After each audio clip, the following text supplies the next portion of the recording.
C'est une semaine importante dans le dossier du tramway de Québec alors que le gouvernement Legault doit fournir, ce mercredi, les décrets nécessaires à l'avancement du projet. Ce soir, on en parle avec Philippe Dubois, analyste politique. Bonsoir, Philippe. Bonsoir. On sait qu'il y avait 3 conditions imposées par la Coalition Avenir Québec pour délivrer ce décret. Mais là, il y a toujours une impasse concernant la rue partagée sur René Lévesque. C'est pas réglé. Et le maire Marchand, aux dernières nouvelles, maintient sa position. Comment le dossier peut-il cheminer cette semaine?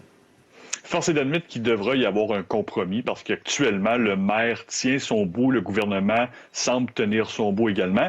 Et plus on attend, force est de constater qu'un projet d'infrastructure de cette ampleur-là, bien, ça a des coûts et les coûts peuvent augmenter tant et aussi longtemps qu'on attend, tant et aussi longtemps qu'on n'émet pas les décrets. Donc, très clairement, là, il va devoir y avoir une solution, un compromis d'une part ou d'autre pour faire avancer le projet parce qu'aux dernières nouvelles, le gouvernement ne s'est pas prononcé contre le projet. Donc, on peut penser qu'il va y avoir un déblocage et que le projet va aller de l'avant. On a bien hâte d'entendre ce qu'aura à dire le maire demain lors du conseil municipal. D'ailleurs, on sent que la stratégie de communication de la CAQ, de son côté, devra être bonne aussi pour maintenir sa relation avec la ville, Philippe.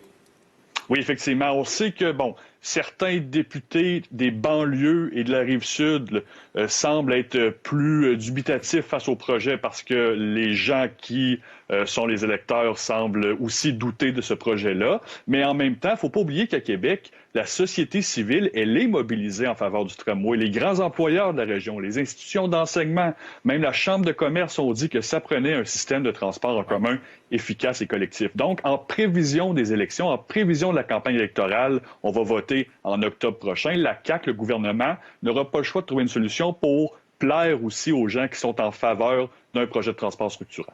Parlons de Québec solidaire en terminant, Philippe, qui doit faire le point cette semaine entourant Catherine Dorion, qui ne sollicitera pas d'autres mandats. Ça veut dire quoi pour Québec solidaire, ça? Bien, évidemment, c'est une perte, parce que Mme Dorion, qu'on l'aime ou qu'on l'aime pas, c'était une députée qui était connue et reconnue à Québec. Une des premières à avoir fait une percée en dehors des grands centres là, en 2018 lors de la soirée électorale.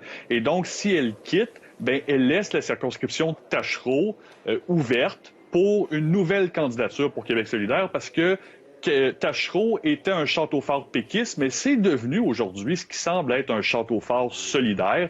Mme Dorion a été élue avec plus de 40 des voix quand même.